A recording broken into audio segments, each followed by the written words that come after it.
Ézéchiel, chapitre 40. La 25e année de notre captivité, au commencement de l'année, le 10e jour du mois, 14 ans après la ruine de la ville, en ce même jour, la main de l'Éternel fut sur moi, et il me transporta dans le pays d'Israël. Il m'y transporta dans des visions divines, et me déposa sur une montagne très élevée, où se trouvait au midi comme une ville construite. Il me conduisit là, et voici, il y avait un homme dont l'aspect était comme l'aspect de l'airain. Il avait dans la main un cordeau de lin et une canne pour mesurer, et il se tenait à la porte. Cet homme me dit, « Fils de l'homme, regarde de tes yeux et écoute de tes oreilles. Applique ton attention à toutes les choses que je te montrerai, car tu as été amené ici afin que je te les montre. Fais connaître à la maison d'Israël tout ce que tu verras. » Voici, un mur extérieur entourait la maison de tous côtés. Dans la main de l'homme était une canne de 6 coudées pour mesurer, chaque coudée ayant un palme de plus que la coudée ordinaire. Il mesura la largeur du mur qui était d'une canne, et la hauteur qui était d'une canne. Il alla vers la porte orientale, et il en monta les degrés. Il mesura le seuil de la porte, qui avait une canne en largeur, et l'autre seuil, qui avait une canne en largeur. Chaque chambre était longue d'une canne et large d'une canne. Il y avait entre les chambres un espace de 5 coudées. Le seuil de la porte, près du vestibule de la porte, à l'intérieur, avait une canne. Il mesura le vestibule de la porte à l'intérieur. Il avait une canne. Il mesura le vestibule de la porte. Il avait 8 coudées, et ses poteaux en avaient 2. Le vestibule de la porte était en dedans. Les chambres de la porte orientale étaient au nombre de 3 d'un côté et de 3 de l'autre. Toutes les 3 avaient la même mesure, et les poteaux de chaque côté avaient aussi la même mesure. Il mesura la largeur de l'ouverture de la porte, qui était de 10 coudées, et la hauteur de la porte, qui était de 13 coudées. Il y avait, devant les chambres, un espace d'une coudée de côté et d'autre. Chaque chambre avait 6 coudées d'un côté et 6 coudées de l'autre. Il mesura la porte depuis le toit d'une chambre jusqu'au toit de l'autre. Il y avait une largeur de 25 coudées entre les 2 ouvertures opposées. Il compta 60 coudées pour les poteaux, près desquels était une cour, autour de la porte. L'espace entre la porte d'entrée et le vestibule de la porte intérieure était de 50 coudées. Il y avait des fenêtres grillées aux chambres, et à leurs poteaux, à l'intérieur de la porte, tout autour. Il y avait aussi des fenêtres dans les vestibules, tout autour intérieurement. Des palmes étaient sculptées sur les poteaux. Il me conduisit dans le parvis extérieur où se trouvaient des chambres et un pavé tout autour. Il y avait 30 chambres sur ce pavé. Le pavé était aux côtés des portes et répondait à la longueur des portes. C'était le pavé inférieur. Il mesura la largeur depuis la porte d'en bas jusqu'au parvis intérieur en dehors. Il y avait 100 coudées à l'orient et au septentrion. Il mesura la longueur et la largeur de la porte septentrionale du parvis extérieur. Ces chambres, au nombre de 3 d'un côté et de 3 de l'autre, ses poteaux et ses vestibules, avaient la même mesure que la première porte, 50 coudées en longueur et 25 coudées en largeur. Ses fenêtres, son vestibule, ses palmes avaient la même mesure que la porte orientale. On y montait par 7 degrés, devant lesquels était son vestibule. Il y avait une porte au parvis intérieur, vis-à-vis de la porte septentrionale et vis-à-vis de la porte orientale. Il mesura d'une porte à l'autre 100 coudées. Il me conduisit du côté du midi où se trouvait la porte méridionale. Il en mesura les poteaux et les vestibules qui avaient la même mesure. Cette porte et ses vestibules avaient des fenêtres tout autour, comme les autres fenêtres, 50 coudées en longueur et 25 coudées en largeur. On y montait par 7 degrés, devant lesquels était son vestibule. Il y avait de chaque côté des palmes sur ses poteaux. Le parvis intérieur avait une porte du côté du midi. Il mesura d'une porte à l'autre, au midi, 100 coudées. Il me conduisit dans le parvis intérieur par la porte du midi. Il mesura la porte du midi qui avait la même mesure. Ses chambres, ses poteaux et ses vestibules avaient la même mesure. Cette porte et ses vestibules avaient des fenêtres tout autour, 50 coudées en longueur et 25 coudées en largeur. Il y avait tout autour des vestibules de 25 coudées de longueur et de 5 de largeur. Les vestibules de la porte aboutissaient au parvis extérieur. Il y avait des palmes sur ces poteaux et 8 degrés pour y monter. Il me conduisit dans le parvis intérieur par l'entrée orientale. Il mesura la porte, qui avait la même mesure. Ses chambres, ses poteaux et ses vestibules avaient la même mesure. Cette porte et ses vestibules avaient des fenêtres tout autour, 50 coudées en longueur et 25 coudées en largeur. Ces vestibules aboutissaient au parvis extérieur. Il y avait de chaque côté des palmes sur ces poteaux, et 8 degrés pour y monter. Il me conduisit vers la porte septentrionale. Il la mesura, et trouva la même mesure, ainsi qu'à ses chambres, à ses poteaux et à ses vestibules. Elle avait des fenêtres tout autour, 50 coudées en longueur et 25 coudées en largeur. Ces vestibules aboutissaient au parvis extérieur. Il y avait de chaque côté des palmes sur ces poteaux et 8 degrés pour y monter. Il y avait une chambre qui s'ouvrait vers les poteaux des portes et où l'on devait laver les holocaustes. Dans le vestibule de la porte se trouvaient de chaque côté 2 tables sur lesquelles on devait égorger l'holocauste, le sacrifice d'expiation et le sacrifice de culpabilité. À chacun des côtés extérieurs, par là où l'on montait, à l'entrée de la porte septentrionale, il y avait 2 tables. Et à l'autre côté, vers le vestibule de la porte, il y avait 2 tables. Il se trouvait ainsi, aux côtés de la porte, 4 tables d'une part et 4 tables de l'autre, en tout 8 tables sur lesquelles on devait égorger les victimes. Il y avait encore pour les holocaustes 4 tables en pierre de taille, longues d'une coudée et demie, larges d'une coudée et demie et hautes d'une coudée. On devait mettre sur ces tables les instruments avec lesquels on égorgeait les victimes pour les holocaustes et pour les autres sacrifices. Des rebords de 4 doigts étaient adaptés à la maison tout autour, et la chair des sacrifices devait être mise sur les tables. En dehors de la porte intérieure, il y avait des chambres pour les chantres, dans le parvis intérieur. L'une était à côté de la porte septentrionale et avait la face au midi. L'autre était à côté de la porte orientale et avait la face au septentrion. Il me dit, « Cette chambre, dont la face est au midi, est pour les sacrificateurs qui ont la garde de la maison. Et la chambre dont la face est au septentrion est pour les sacrificateurs qui ont la garde de l'autel. Ce sont les fils de Tsadok, qui parmi les fils de Lévi s'approchent de l'Éternel pour le servir. » Il mesura le parvis qui avait 100 coudées de longueur et 100 coudées de largeur en carré. L'autel était devant la maison. Il me conduisit dans le vestibule de la maison, il mesura les poteaux du vestibule et trouva 5 coudées d'un côté et 5 coudées de l'autre. La largeur de la porte était de 3 coudées d'un côté et de 3 coudées de l'autre. Le vestibule avait une longueur de 20 coudées et une largeur de 11 coudées. On y montait par des degrés. Il y avait des colonnes près des poteaux, l'une d'un côté et l'une de l'autre.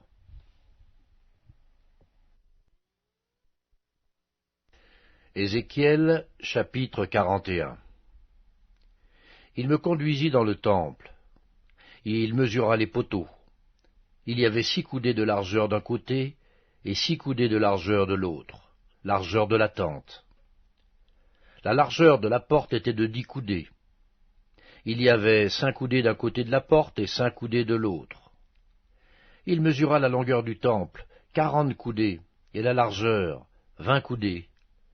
Puis il entra dans l'intérieur. Il mesura les poteaux de la porte, 2 coudées, la porte, 6 coudées, et la largeur de la porte, 7 coudées. Il mesura une longueur de 20 coudées, et une largeur de 20 coudées sur le devant du temple, et il me dit, « C'est ici le lieu très saint. » Il mesura le mur de la maison, 6 coudées, et la largeur des chambres latérales tout autour de la maison, 4 coudées. Les chambres latérales étaient les unes à côté des autres, au nombre de 30, et il y avait 3 étages. Elles entraient dans un mur construit pour ces chambres, tout autour de la maison. Elles y étaient appuyées, sans entrer dans le mur même de la maison. Les chambres occupaient plus d'espace, à mesure qu'elles s'élevaient, et l'on allait en tournant, car on montait autour de la maison par un escalier tournant. Il y avait ainsi plus d'espace dans le haut de la maison, et l'on montait de l'étage inférieur à l'étage supérieur par celui du milieu. Je considérais la hauteur autour de la maison. Les chambres latérales, à partir de leur fondement, avaient une canne pleine, 6 grandes coudées. Le mur extérieur des chambres latérales avait une épaisseur de 5 coudées. L'espace libre entre les chambres latérales de la maison et les chambres autour de la maison avait une largeur de 20 coudées tout autour. L'entrée des chambres latérales donnait sur l'espace libre, une entrée au septentrion et une entrée au midi, et la largeur de l'espace libre était de 5 coudées tout autour. Le bâtiment qui était devant la place vide du côté de l'Occident avait une largeur de 70 coudées, un mur de 5 coudées d'épaisseur tout autour, et une longueur de 90 coudées. Il mesura la maison qui avait 100 coudées de longueur. La place vide, le bâtiment et ses murs avaient une longueur de 100 coudées. La largeur de la face de la maison et de la place vide, du côté de l'Orient, était de 100 coudées. Il mesura la longueur du bâtiment devant la place vide, sur le derrière, et ses galeries de chaque côté. Il y avait 100 coudées. Le temple intérieur, les vestibules extérieurs, les seuils, les fenêtres grillées, les galeries du pourtour aux 3 étages, en face des seuils, étaient recouverts de bois tout autour.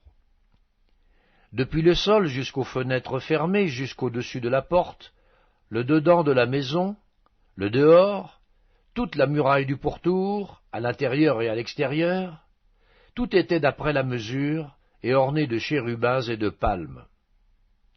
Il y avait une palme entre 2 chérubins. Chaque chérubin avait 2 visages, une face d'homme tournée d'un côté vers la palme, et une face de lion tournée de l'autre côté vers l'autre palme. Et il en était ainsi tout autour de la maison. Depuis le sol jusqu'au-dessus de la porte, il y avait des chérubins et des palmes, et aussi sur la muraille du temple. Les poteaux du temple étaient carrés, et la face du sanctuaire avait le même aspect. L'autel était de bois, haut de 3 coudées et long de 2 coudées. Ses angles, ses pieds et ses côtés étaient de bois. L'homme me dit, « C'est ici la table qui est devant l'Éternel. » Le temple et le sanctuaire avaient 2 portes. Il y avait aux portes 2 battants qui tous 2 tournaient sur les portes, 2 battants pour une porte et 2 pour l'autre. Des chérubins et des palmes étaient sculptés sur les portes du temple, comme sur les murs. Un entablement en bois était sur le front du vestibule en dehors. Il y avait des fenêtres fermées, et il y avait des palmes de part et d'autre, ainsi qu'aux côtés du vestibule, aux chambres latérales de la maison et aux entablements. Ézéchiel chapitre 42. Il me fit sortir vers le parvis extérieur du côté du septentrion, et il me conduisit aux chambres qui étaient vis-à-vis de la place vide et vis-à-vis du bâtiment, au septentrion. Sur la face où se trouvait la porte septentrionale, il y avait une longueur de 100 coudées, et la largeur était de 50 coudées. C'était vis-à-vis de 20 coudées du parvis intérieur, et vis-à-vis du pavé du parvis extérieur, là où se trouvaient les galeries des 3 étages. Devant les chambres, il y avait une allée large de 10 coudées et une voie d'1 coudée. Leurs portes donnaient au septentrion. Les chambres supérieures étaient plus étroites que les inférieures et que celles du milieu du bâtiment, parce que les galeries leur ôtaient de la place. Il y avait 3 étages, mais il n'y avait point de colonnes, comme les colonnes des parvis. C'est pourquoi, à partir du sol, les chambres du haut étaient plus étroites que celles du bas et du milieu. Le mur extérieur parallèle aux chambres, du côté du parvis extérieur, devant les chambres, avait 50 coudées de longueur, car la longueur des chambres du côté du parvis extérieur était de 50 coudées. Mais sur la face du temple, il y avait 100 coudées. Au bas de ces chambres était l'entrée de l'Orient, quand on y venait du parvis extérieur. Il y avait encore des chambres sur la largeur du mur du parvis du côté de l'Orient, vis-à-vis de la place vide et vis-à-vis du bâtiment. Devant elles, il y avait une allée comme dans les chambres qui étaient du côté du septentrion. La longueur et la largeur étaient les mêmes. Leurs issues, leurs dispositions et leurs portes étaient semblables. Il en était de même pour les portes des chambres du côté du midi. Il y avait une porte à la tête de l'allée qui se trouvait droit devant le mur du côté de l'Orient, par où l'on y entrait. Il me dit, « Les chambres du septentrion et les chambres du midi, qui sont devant la place vide, ce sont les chambres saintes, où les sacrificateurs qui s'approchent de l'Éternel mangeront les choses très saintes. Ils y déposeront les choses très saintes, les offrandes, les victimes présentées dans les sacrifices d'expiation et de culpabilité, car le lieu est saint. Quand les sacrificateurs seront entrés, ils ne sortiront pas du sanctuaire pour aller dans le parvis extérieur, mais ils déposeront là les vêtements avec lesquels ils font le service, car ces vêtements sont saints. Ils en mettront d'autres pour s'approcher du peuple. » Lorsqu'il eut achevé de mesurer la maison intérieure, il me fit sortir par la porte qui était du côté de l'Orient, et il mesura l'enceinte tout autour. Il mesura le côté de l'Orient avec la canne qui servait de mesure, et il y avait tout autour 500 cannes. Il mesura le côté du septentrion avec la canne qui servait de mesure, et il y avait tout autour 500 cannes. Il mesura le côté du midi avec la canne qui servait de mesure, et il y avait 500 cannes. Il se tourna du côté de l'Occident, et mesura 500 cannes avec la canne qui servait de mesure. Il mesura des 4 côtés le mur formant l'enceinte de la maison. La longueur était de 500 cannes, et la largeur de 500 cannes. Ce mur marquait la séparation entre le saint et le profane.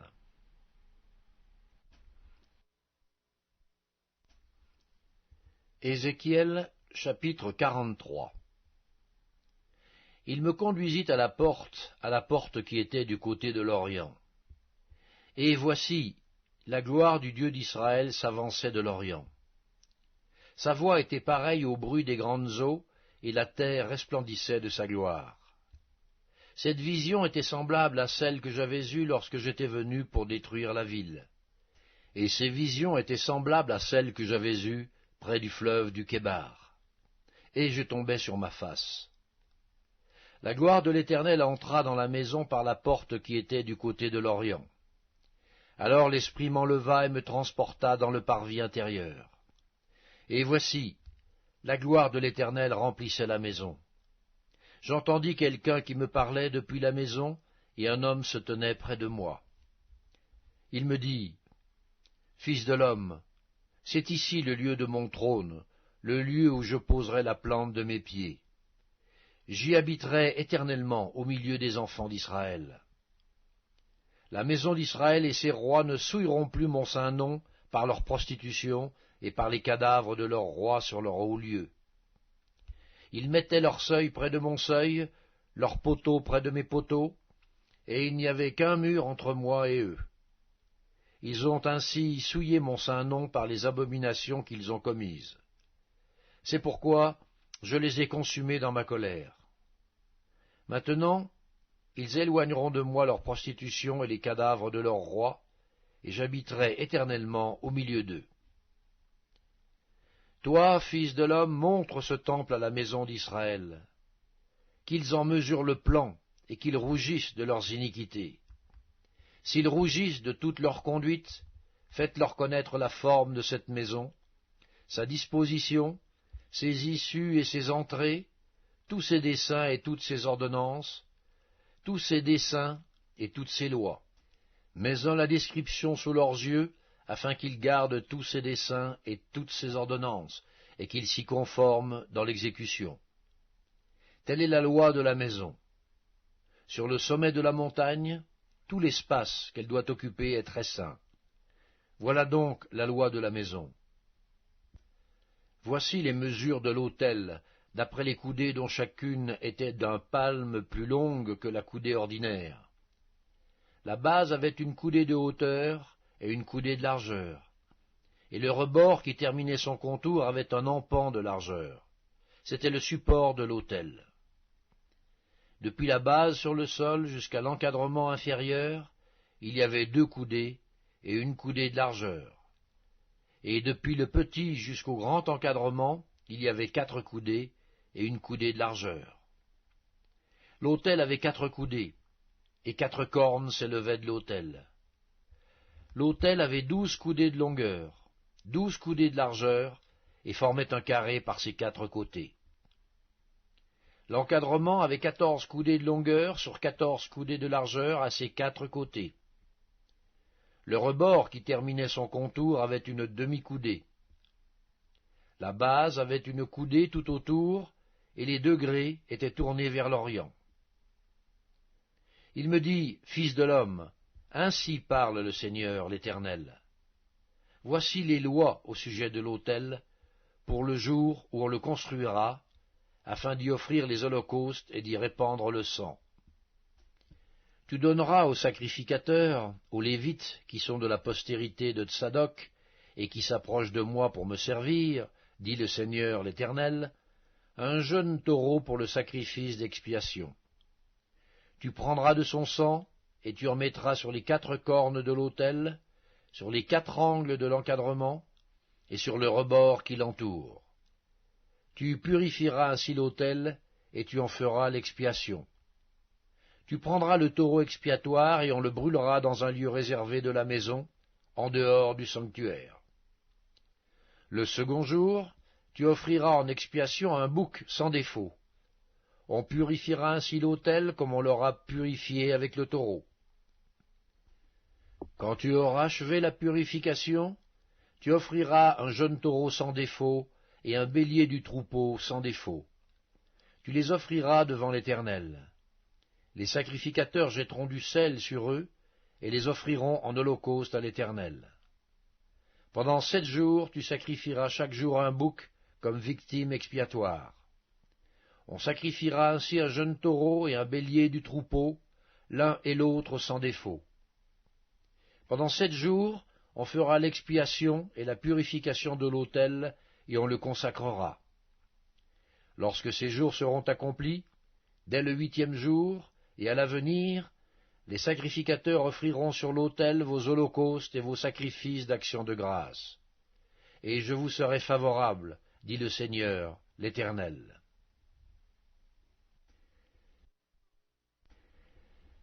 Ézéchiel, chapitre 44. Il me ramena vers la porte extérieure du sanctuaire, du côté de l'Orient, mais elle était fermée. Et l'Éternel me dit, cette porte sera fermée, elle ne s'ouvrira point, et personne n'y passera, car l'Éternel, le Dieu d'Israël, est entré par là. Elle restera fermée. Pour ce qui concerne le prince pourra s'y asseoir, pour manger le pain devant l'Éternel. Il entrera par le chemin du vestibule de la porte, et il sortira par le même chemin. Il me conduisit vers la porte du septentrion devant la maison. Je regardai, et voici, la gloire de l'Éternel remplissait la maison de l'Éternel. Et je tombai sur ma face. L'Éternel me dit, « Fils de l'homme, sois attentif, et regarde de tes yeux. Écoute de tes oreilles tout ce que je te dirai au sujet de toutes les ordonnances de la maison de l'Éternel et de toutes ses lois. Considère attentivement l'entrée de la maison et toutes les issues du sanctuaire. Tu diras aux rebelles, à la maison d'Israël, Ainsi parle le Seigneur l'Éternel. Assez de toutes vos abominations, maison d'Israël. Vous avez introduit dans mon sanctuaire des étrangers incirconcis de cœur et incirconcis de chair, pour profaner ma maison. Vous avez offert mon pain, la graisse et le sang à toutes vos abominations. Vous avez rompu mon alliance. Vous n'avez pas fait le service de mon sanctuaire, mais vous les avez mis à votre place pour faire le service dans mon sanctuaire. Ainsi parle le Seigneur l'Éternel. Aucun étranger, incirconcis de cœur et incirconcis de chair, n'entrera dans mon sanctuaire, aucun des étrangers qui seront au milieu des enfants d'Israël. De plus, les Lévites qui se sont éloignés de moi, quand Israël s'égarait, et se détournait de moi pour suivre ses idoles, porteront la peine de leur iniquité. Ils seront dans mon sanctuaire comme serviteurs. Ils auront la garde des portes de la maison, et feront le service de la maison. Ils égorgeront pour le peuple les victimes destinées aux holocaustes et aux autres sacrifices, et ils se tiendront devant lui pour être à son service. Parce qu'ils l'ont servi devant ses idoles et qu'ils ont fait tomber dans le péché la maison d'Israël, je lève ma main sur eux, dit le Seigneur, l'Éternel, pour qu'ils portent la peine de leur iniquité. Ils ne s'approcheront pas de moi pour être à mon service dans le sacerdoce, ils ne s'approcheront pas de mes sanctuaires, de mes lieux très saints. Ils porteront la peine de leur ignominie et des abominations qu'ils ont commises. Je leur donnerai la garde de la maison, et ils en feront tout le service et tout ce qui doit s'y faire. Mais les sacrificateurs, les Lévites, fils de Tsadok, qui ont fait le service de mon sanctuaire quand les enfants d'Israël s'égaraient loin de moi, ceux-là s'approcheront de moi pour me servir, et se tiendront devant moi pour m'offrir la graisse et le sang, dit le Seigneur l'Éternel. Ils entreront dans mon sanctuaire, ils s'approcheront de ma table pour me servir, ils seront à mon service. Lorsqu'ils franchiront les portes du parvis intérieur, ils revêtiront des habits de lin. Ils n'auront sur eux rien qui soit en laine, quand ils feront le service aux portes du parvis intérieur et dans la maison. Ils auront des tiares de lin sur la tête, et des caleçons de lin sur leurs reins. Ils ne se ceindront point de manière à exciter la sueur. Lorsqu'ils sortiront pour aller dans le parvis extérieur vers le peuple, ils ôteront les vêtements avec lesquels ils font le service, et les déposeront dans les chambres du sanctuaire. Ils en mettront d'autres, afin de ne pas sanctifier le peuple par leurs vêtements. Ils ne se raseront pas la tête, et ne laisseront pas non plus croître leurs cheveux, mais ils devront couper leurs chevelures. Aucun sacrificateur ne boira du vin lorsqu'il entrera dans le parvis intérieur. Ils ne prendront pour femme ni une veuve, ni une femme répudiée, mais ils prendront des vierges de la race de la maison d'Israël. Ils pourront aussi prendre la veuve d'un sacrificateur. Ils enseigneront à mon peuple à distinguer ce qui est saint de ce qui est profane. Ils lui feront connaître la différence entre ce qui est impur et ce qui est pur. Ils seront juges dans les contestations, et ils jugeront d'après mes lois. Ils observeront aussi mes lois et mes ordonnances dans toutes mes fêtes, et ils sanctifieront mes sabbats. Un sacrificateur n'ira pas vers un mort, de peur de se rendre impur. Il ne pourra se rendre impur que pour un père, pour une mère, pour un fils, pour une fille, pour un frère et pour une sœur qui n'était pas mariée. Après sa purification, on lui comptera 7 jours. Les jours où il entrera dans le sanctuaire, dans le parvis intérieur, pour faire le service dans le sanctuaire, il offrira son sacrifice d'expiation, dit le Seigneur l'Éternel. Voici l'héritage qu'ils auront. C'est moi qui serai leur héritage. Vous ne leur donnerez point de possession en Israël. Je serai leur possession. Ils se nourriront des offrandes, des sacrifices d'expiation et de culpabilité. Et tout ce qui sera dévoué par interdit en Israël sera pour eux. Les prémices de tous les fruits et toutes les offrandes que vous présenterez par élévation appartiendront aux sacrificateurs. Vous donnerez au sacrificateur les prémices de votre pâte, afin que la bénédiction repose sur votre maison. Les sacrificateurs ne mangeront d'aucun oiseau et d'aucun animal mort ou déchiré.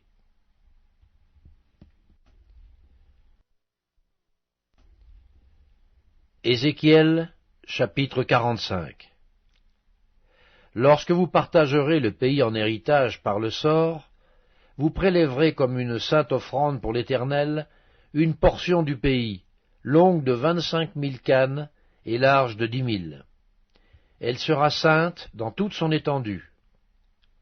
De cette portion vous prendrez pour le sanctuaire 500 cannes sur 500 en carré, et 50 coudées pour un espace libre tout autour. Sur cette étendue de 25 000 en longueur et 10 000 en largeur, tu mesureras un emplacement pour le sanctuaire, pour le lieu très saint. C'est la portion sainte du pays. Elle appartiendra aux sacrificateurs qui font le service du sanctuaire, qui s'approchent de l'Éternel pour le servir. C'est là que seront leurs maisons, et ce sera un sanctuaire pour le sanctuaire. 25 000 cannes en longueur et 10 000 en largeur formeront la propriété des Lévites, serviteurs de la maison, avec 20 chambres. Comme propriété de la ville, vous destinerez 5 000 cannes en largeur et 25 000 en longueur, parallèlement à la portion sainte prélevée. Ce sera pour toute la maison d'Israël. Pour le prince, vous réserverez un espace aux deux côtés de la portion sainte et de la propriété de la ville, le long de la portion sainte et le long de la propriété de la ville, aux côtés de l'Occident, vers l'Occident, et aux côtés de l'Orient, vers l'Orient, sur une longueur parallèle à l'une des parts, depuis la limite de l'Occident jusqu'à la limite de l'Orient. Ce sera sa terre, sa propriété en Israël. Et mes princes n'opprimeront plus mon peuple, mais ils laisseront le pays à la maison d'Israël, selon ses tribus. Ainsi parle le Seigneur l'Éternel. Assez, princes d'Israël, cessez la violence et les rapines, pratiquez la droiture et la justice. Délivrez mon peuple de vos exactions, dit le Seigneur l'Éternel. Ayez des balances justes, un épha juste et un bath juste. L'épha et le bath auront la même mesure. Le bath contiendra la 10e partie d'un homère, et l'épha la 10e partie d'un homère. Leur mesure sera réglée d'après le homère. Le cycle sera de 20 guéras. La mine aura chez vous 20 cycles, 25 cycles et 15 cycles. Voici l'offrande que vous prélèverez. La 6e partie d'un épha sur un homère de froment, et la 6e partie d'un épha sur un homère d'orge. Ce que vous devrez pour l'huile, pour un bath d'huile, sera la 10e partie d'un bath sur un corps, qui est égal à un homère de 10 baths, car 10 baths font un homère. Une brebis sur un troupeau de 200 dans les gras pâturages d'Israël sera donnée pour l'offrande, l'holocauste et le sacrifice d'action de grâce, afin de servir de victime expiatoire, dit le Seigneur l'Éternel. Tout le peuple du pays devra prélever cette offrande pour le prince d'Israël. Le prince sera chargé des holocaustes, des offrandes et des libations, aux fêtes, aux nouvelles lunes, aux sabbats, à toutes les solennités de la maison d'Israël. Il offrira le sacrifice expiatoire, l'offrande, l'holocauste et le sacrifice d'action de grâce en expiation pour la maison d'Israël. Ainsi parle le Seigneur l'Éternel. Le premier jour du premier mois, tu prendras un jeune taureau sans défaut, et tu feras l'expiation du sanctuaire. Le sacrificateur prendra du sang de la victime expiatoire, et il en mettra sur les poteaux de la maison, sur les 4 angles de l'encadrement de l'autel, et sur les poteaux de la porte du parvis intérieur. Tu feras de même le 7e jour du mois, pour ceux qui pêchent involontairement ou par imprudence. Vous purifierez ainsi la maison. Le 14e jour du premier mois, vous aurez la Pâque. La fête durera 7 jours. on mangera des pains sans levain. Le prince offrira ce jour-là, pour lui et pour tout le peuple du pays, un taureau en sacrifice d'expiation. Pendant les 7 jours de la fête, il offrira en holocauste à l'Éternel 7 taureaux et 7 béliers sans défaut, chacun des 7 jours, et un bouc en sacrifice d'expiation chaque jour. Il y joindra l'offrande d'un épha pour chaque taureau et d'un épha pour chaque bélier, avec un hin d'huile par épha. Le 15e jour du 7e mois, à la fête, il offrira pendant 7 jours les mêmes sacrifices d'expiation, les mêmes holocaustes et la même offrande avec l'huile.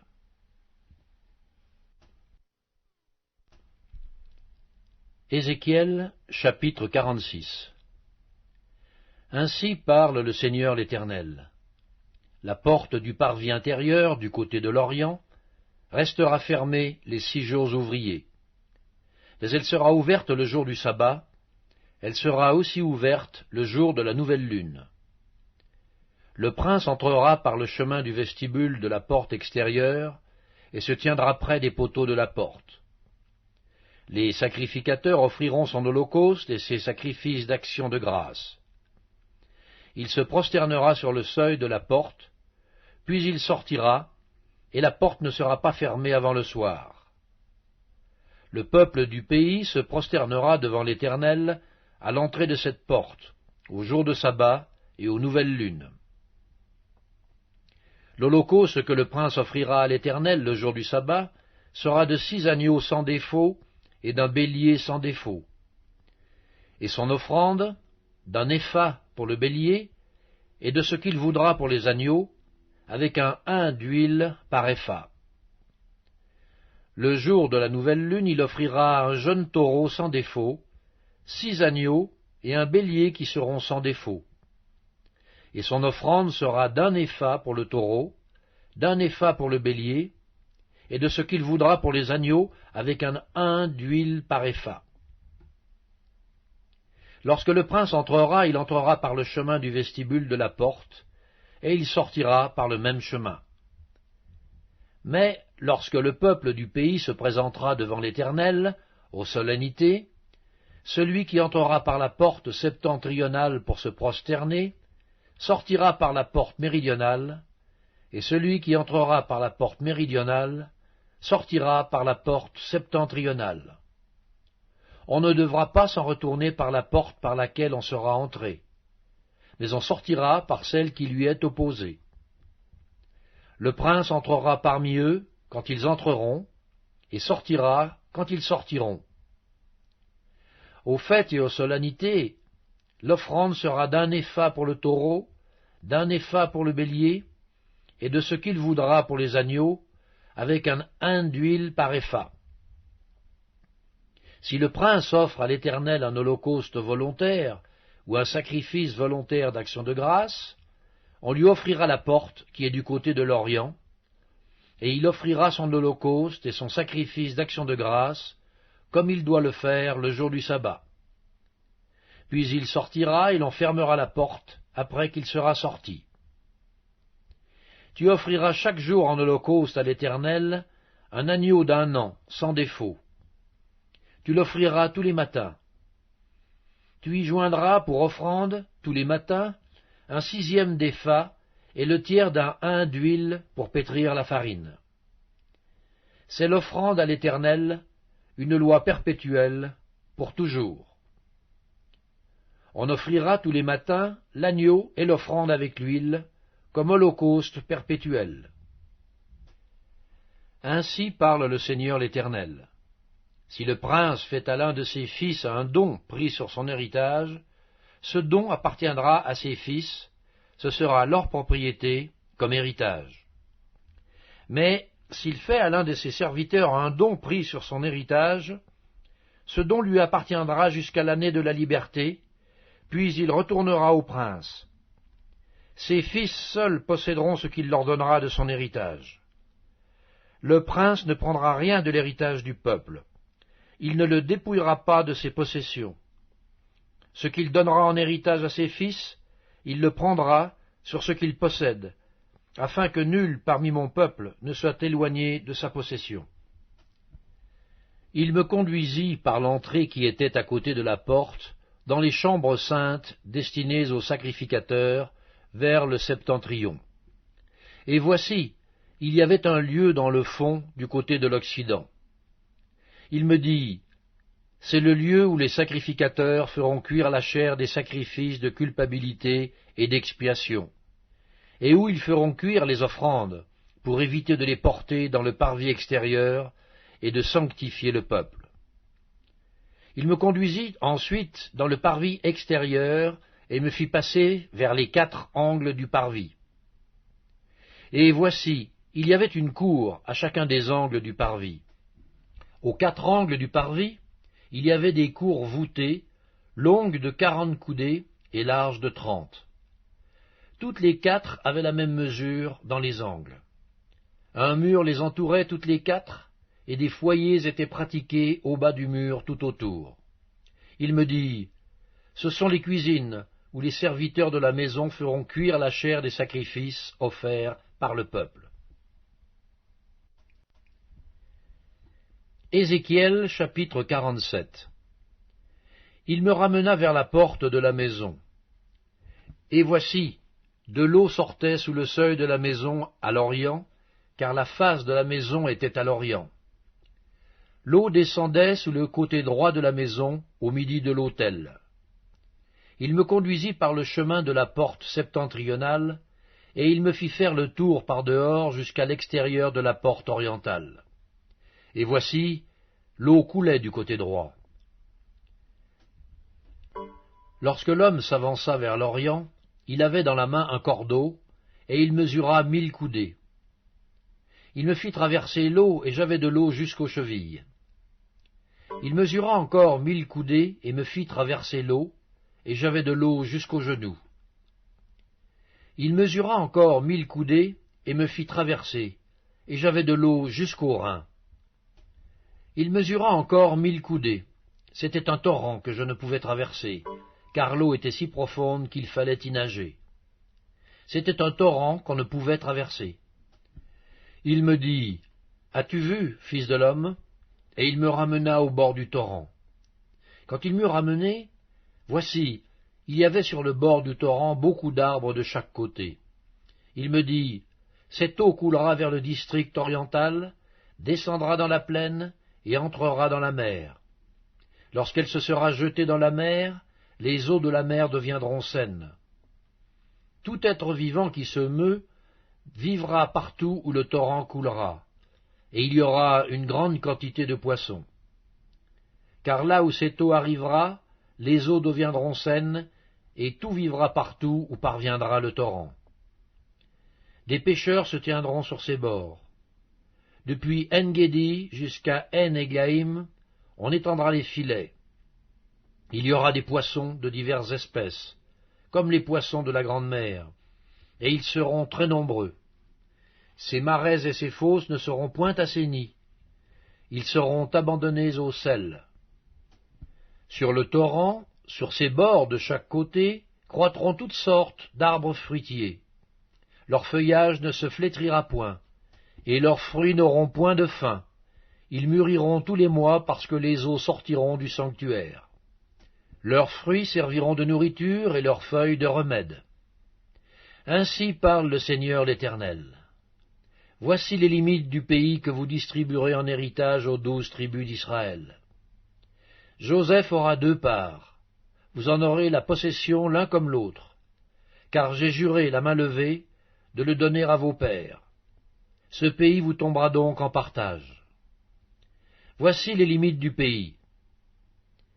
Du côté septentrional, depuis la Grande Mer, le chemin de Hétlon jusqu'à Tsedad, Hamath, Bérota, Sibraïm, entre la frontière de Damas et la frontière de Hamath, Hadzer Atikon, vers la frontière de Havran. Ainsi la limite sera, depuis la mer, Hatzar Enon, la frontière de Damas, Tsaphon au nord, et la frontière de Hamath. Ce sera le côté septentrional. Le côté oriental sera le Jourdain, entre Avran, Damas et Galaad, et le pays d'Israël. Vous mesurerez depuis la limite septentrionale jusqu'à la mer orientale. Ce sera le côté oriental. Le côté méridional, au midi, ira depuis Tamar jusqu'aux eaux de Mériba, à Kadesh, jusqu'au torrent vers la Grande Mer. Ce sera le côté méridional. Le côté occidental sera la Grande Mer, depuis la limite jusque vis-à-vis de Hamath. Ce sera le côté occidental. Vous partagerez ce pays entre vous selon les tribus d'Israël. Vous le diviserez en héritage par le sort pour vous et pour les étrangers qui séjourneront au milieu de vous, qui engendreront des enfants au milieu de vous. Vous les regarderez comme indigènes parmi les enfants d'Israël. Ils partageront au sol héritage avec vous parmi les tribus d'Israël. Vous donnerez à l'étranger son héritage dans la tribu où il séjournera, dit le Seigneur l'Éternel.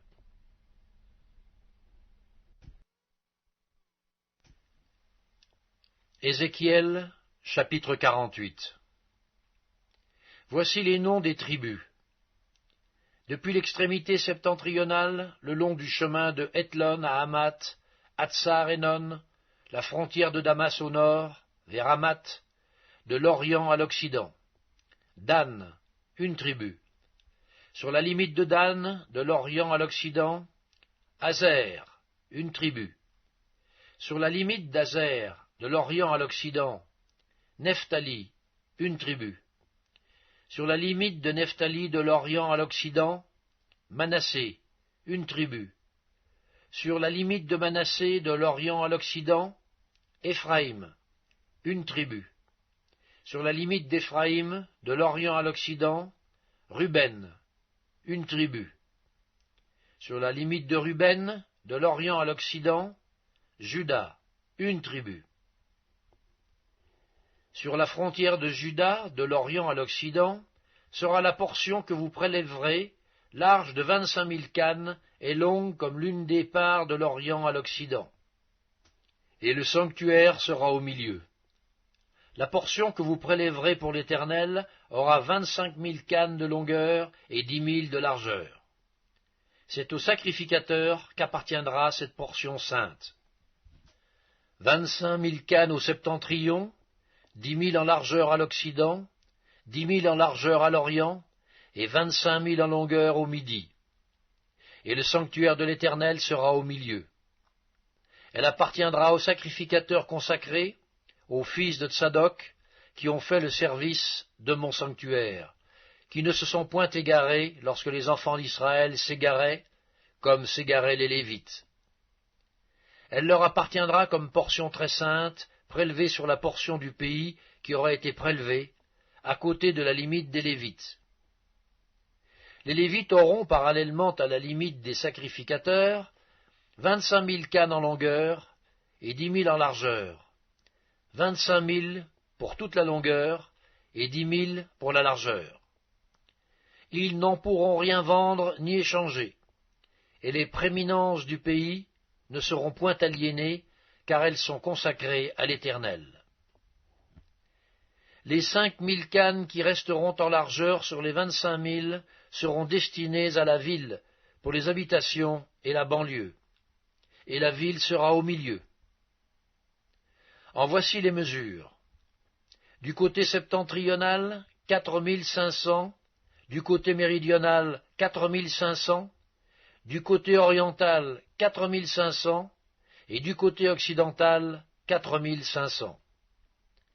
La ville aura une banlieue de 250 au nord, de 250 au midi, de 250 à l'orient, et de 250 à l'occident. Le reste, sur la longueur, parallèlement à la portion sainte, 10 000 à l'orient et 10 000 à l'occident, parallèlement à la portion sainte, formera les revenus destinés à l'entretien de ceux qui travailleront pour la ville.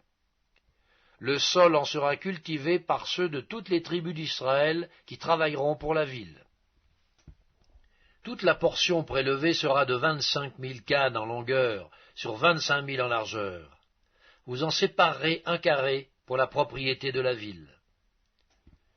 Ce qui restera sera pour le prince, aux deux côtés de la portion sainte et de la propriété de la ville, le long des 25 000 cannes de la portion sainte jusqu'à la limite de l'Orient, et à l'Occident, le long des 25 000 cannes vers la limite de l'Occident, parallèlement aux parts. C'est là ce qui appartiendra au prince, et la portion sainte et le sanctuaire de la maison seront au milieu. Ainsi ce qui appartiendra au prince sera l'espace compris depuis la propriété des Lévites et depuis la propriété de la ville. Ce qui sera entre la limite de Juda et la limite de Benjamin appartiendra au prince. Voici les autres tribus. De l'Orient à l'Occident, Benjamin, une tribu. Sur la limite de Benjamin, de l'Orient à l'Occident, Siméon, une tribu. Sur la limite de Siméon, de l'Orient à l'Occident, Issachar, une tribu. Sur la limite d'Issachar, de l'Orient à l'Occident, Zabulon, une tribu. Sur la limite de Zabulon, de l'Orient à l'Occident, Gad, une tribu. Sur la limite de Gad, du côté méridional, au midi, la frontière ira depuis Tamar jusqu'aux mers de Mériba à Kadesh, jusqu'au torrent, vers la grande mer. Tel est le pays que vous diviserez en héritage par le sort pour les tribus d'Israël, et telles sont leurs parts, dit le Seigneur l'Éternel. Voici les issues de la ville. Du côté septentrional, 4500 cannes, et les portes de la ville, d'après les noms des tribus d'Israël, 3 portes au nord, la porte de Ruben, une, la porte de Juda, une, la porte de Lévi, une. Du côté oriental, 4500 cannes et 3 portes, la porte de Joseph, une, la porte de Benjamin, une, la porte de Dan, une. Du côté méridional, 4500 cannes et 3 portes, la porte de Siméon, une, la porte d'Issachar, une, la porte de Zabulon, une. Du côté occidental, 4500 cannes et 3 portes, la porte de Gad, une, la porte d'Azer, une, la porte de Nephtali, une. Circuit, 18 000 cannes. Et dès ce jour, le nom de la ville sera « L'Éternel est ici ».